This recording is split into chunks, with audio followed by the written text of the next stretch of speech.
नमस्कार, आप देख रहे हैं Republic Bharat. Republic Vicks cash studio में स्वागत है आपका। बड़ी खबरों को लेकर मैं हूं आपके साथ श्वेता श्रीवास्तव। नमस्कार, आप देख रहे हैं Republic Bharat Ebix cash studio में आपका स्वागत है। आपके साथ मैं हूं शाजिया निसार और बुलेटिन की शुरुआत करेंगे इस वक्त की बड़ी खबर के साथ। अपने बयान पर अड़े हैं चिराग पासवान। नीतीश कुमार की गिरफ्तारी के बयान पर अड़े हुए हैं चिराग पासवान। और चिराग पासवान कह रहे हैं मैंने कुछ गलत नहीं बोला। दरअसल चिराग पासवान ने ये कहा था कि मैं सत्ता में आया तो नीतीश कुमार को जेल भिजवाऊंगा, जिसके बाद जमकर निंदा हुई थी इस बयान की जेडीयू की तरफ से। युवा विरोधी है सीएम नीतीश। चिराग पासवान ने यह भी कहा केंद्र का पैसा जनता के लिए इस्तेमाल नहीं कर रहे हैं नीतीश कुमार, लिहाजा उनको जेल भिजवाऊंगा। और इसी पर जेडीयू नेताओं ने कहा है कि अपनी महत्वाकांक्षा पर लगाम लगाएं चिराग पासवान। अपनी महत्वाकांक्षाओं की वजह से ऐसे उलझुल बयान चिराग पासवान दिए जा रहे हैं। चिराग पासवान ने सवाल किया था कि आखिर केंद्र सरकार का पैसा कहां जा रहा है, केंद्र से जो पैसा आ रहा है वो कहां जा रहा है, किस चीज में इस्तेमाल हो रहा है। युवा विरोधी है सीएम नीतीश, ये बात भी चिराग पासवान की ओर से कही गई थी। और साथ ही साथ कल हमने सुना था किस तरीके से चिराग पासवान ने नीतीश कुमार को ऊर्जा विहीन तक कह दिया था। सीधे सीधे जुबानी हमलों का दौर तेज है।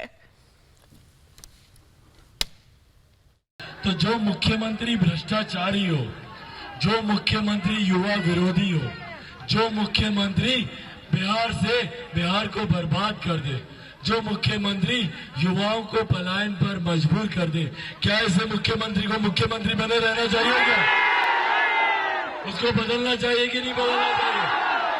और जिन लोगों ने 7 निश्चय में भ्रष्टाचार किया उनका क्या करना चाहिए? जेल भेज देना चाहिए पक्का। तो चलिए आज चिराग पासवान आप लोगों से वादा कर जाता है 7 निश्चय में। और मैंने अपने घोषणा पत्र में मैंने लिखा है, अपने घोषणा पत्र में मैंने इसका जिक्र किया है कि 7 निश्चय में जितना भ्रष्टाचार हुआ है, जो घोटाला हुआ है, भले वो किसी अधिकारी ने किया हो या मुख्यमंत्री ने स्वयं किया हो, लोजपा की सरकार बनते ही जांच करवाई जाएगी और सबको जेल भेजा जाएगा। तो बिहार में सत्ता की लड़ाई चरम पर पहुंच चुकी है और अपने बयान पर अड़े हुए हैं चिराग पासवान। चिराग पासवान कहते हैं कि जो केंद्र से पैसा भेजा था राज्य के विकास के लिए, आखिर वो पैसे गए कहां? नीतीश कुमार इसका जवाब दें। और अगर मैं सत्ता में आया तो नीतीश कुमार को जेल भिजवाऊंगा। चिराग पासवान ने सत्ता में आने पर नीतीश कुमार को जेल भेजने का जब ऐलान किया तो जेडीयू ने भी इस पर पलटवार किया।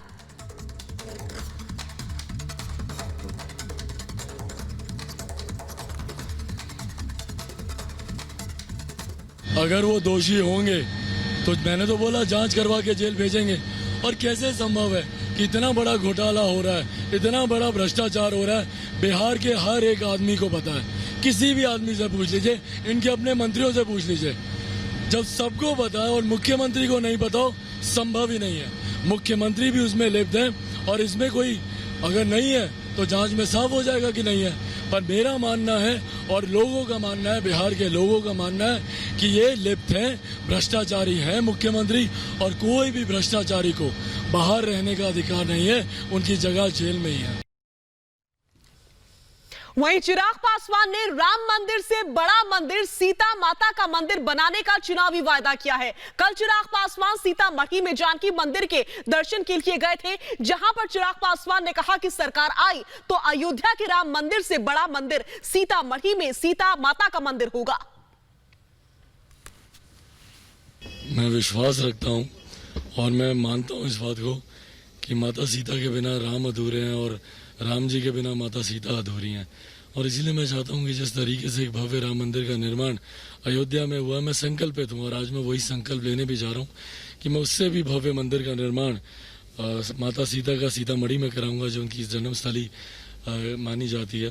तो वहाँ पे निर्माण कराना, और इसके 2 उद्देश्य हैं। एक तो मेरी आस्था है, वो तो एक कारण है ही, बट शादी में जब आप इस तरीके के भव्य मंदिर का निर्माण वहाँ पे करवाएंगे तो क्षेत्र का जो इंफ्रास्ट्रक्चर बेहतर होगा। रिलीजियस टूरिज्म का जिक्र मैंने अपने मैनिफेस्टो में, मैंने अपने बिहारी फर्स्ट विजन डॉक्यूमेंट में मैंने रिलीजियस टूरिज्म का मैंने जिक्र किया।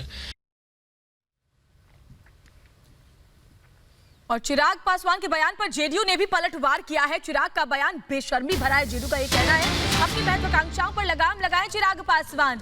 ये हमला जेडीयू की तरफ से किया गया है चिराग पासवान के ऊपर। चिराग पासवान ने कहा था कि सत्ता में आने पर जेल भिजवाऊंगा नीतीश कुमार को।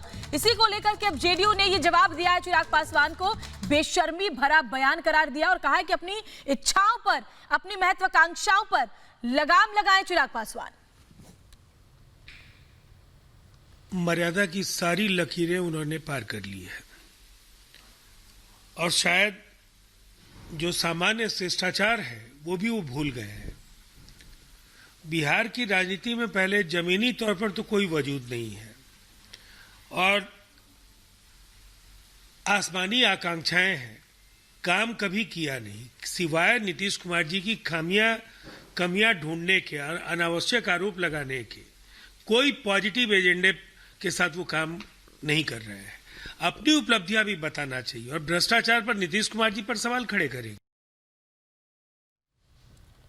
और आज थमेगा पहले चरण का चुनाव प्रचार। ये बड़ी खबर है, इस पर अपडेट भी हम आपसे साझा करेंगे। लेकिन चिराग पासवान लगातार अपने बयान पर अड़े हुए हैं। उनका साफ कहना है कि जो भी भ्रष्टाचार में लिप्त होगा उसे जेल भेजा जाएगा, फिर चाहे मुख्यमंत्री नीतीश कुमार ही क्यों ना हो। रिपोर्ट देखिए।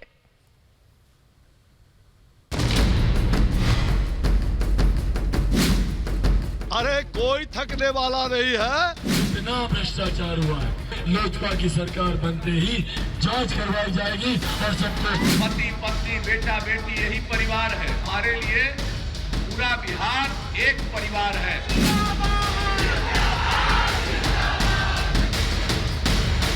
बिहार में पहले चरण का प्रचार खत्म होने वाला है। वोटिंग 28 तारीख को होगी, लेकिन वोटिंग से पहले सियासी पारा 7वें आसमान पर है। चुनावी रैलियों में अब तक नपातुला बोलने वाले नीतीश, तेजस्वी और चिराग पर हमलावर हैं। कुछ लोगों के लिए सीमित पति पत्नी बेटा बेटी यही परिवार है और हमारे लिए पूरा बिहार एक परिवार है।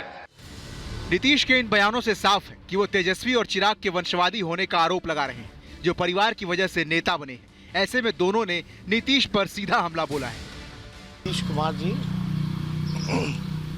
ऊर्जा विहीन हो चुके हैं, एक रूढ़िवाद सोच के हो गए हैं, संकीर्ण सोच के हो गए हैं। जिस तरह का उबाऊ पकाऊ बेमतलब की भाषण बातें वो कर रहे हैं, इस हिसाब से पूरी तरीके से लग रहा है कि वो ऊर्जा विहीन हो चुके हैं। कि 7 निश्चय में जितना भ्रष्टाचार हुआ है, जो घोटाला हुआ है, भले वो किसी अधिकारी ने किया हो या मुख्यमंत्री ने स्वयं किया हो, लोजपा की सरकार बनते ही जांच करवाई जाएगी और सबको जेल भेजा जाएगा।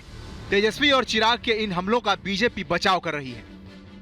अरे कोई थकने वाला नहीं है, मधु के टप का बध होगा। जो ईमानदार नागरिक हैं उनकी बहार है और अगर बहार नहीं है तो अपराधियों की बहार नहीं है।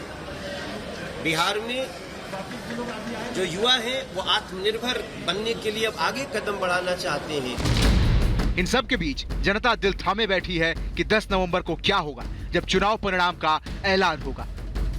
Bureau report, Republic Bharat.